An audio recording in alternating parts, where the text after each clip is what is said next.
నమస్తే, welcome to iDream. నేను మీ మాధురి. బిడ్డ కడుపులో ఉన్నప్పుడే ఏ పేరు పెడదామా అని తల్లిదండ్రులు ఆలోచిస్తూ ఉంటారు. కొందరైతే గర్భవతి అవ్వకముందే పాప పుడితే ఈ పేరు, బాబు పుడితే ఆ పేరు అని డిసైడ్ అవుతూ ఉంటారు. కొందరైతే సందర్భానుసారంగా అప్పటి ఘటనలు, ప్రముఖుల పేర్లు పెడుతుంటారు. కానీ మహారాష్ట్రలో ఓ విచిత్రమైన పేరు పెట్టిన ఘటన చోటు చేసుకుంది. నిండు గర్భిణిగా ఉన్న ఓ మహిళ ఊహించని రీతిలో రైల్లో ఆడబిడ్డకు జన్మనిచ్చింది. ఇతర మహిళా ప్రయాణికులు ఆమెకు పురుడు పోశారు. రైల్లో తనకు పుట్టిన బిడ్డకు ఆ తల్లి ఆ రైలు పేరునే పెట్టింది. ఇకపై తన బిడ్డను ఆ రైలు పేరుతోనే పిలుచుకునేందుకు సిద్ధమైంది. వివరాల్లోకి వెళ్తే జూన్ 6 ఉదయం కొల్హాపూర్ ముంబై మహాలక్ష్మి ఎక్స్ప్రెస్లో ప్రయాణిస్తున్న 31 ఏళ్ల గర్భిణి ఫాతిమా ఖుతూన్కు పురిటి నొప్పులు మొదలయ్యాయి.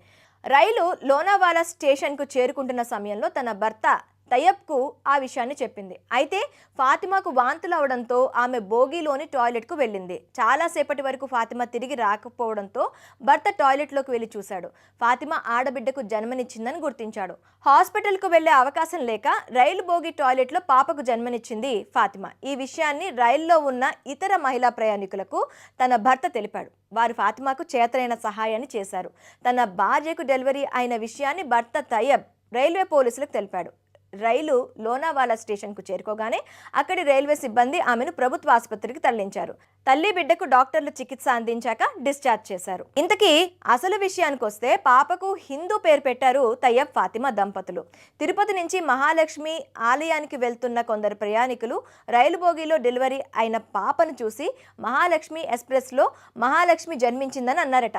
ఆ మాటలు విన్న ఫాతిమా తనకు మహాలక్ష్మి పుట్టిందని ఆ పేరునే పెట్టుకున్నారు. ఇప్పటికే 3 కుమారులు ఉన్న ఈ దంపతులకు 4వ సంతానంగా పాప పుట్టడంతో వారి ఆనందానికి అవధులు లేకుండా పోయాయి. మా ఇంట మహాలక్ష్మి పుట్టిందని సంతోషపడుతున్నారు.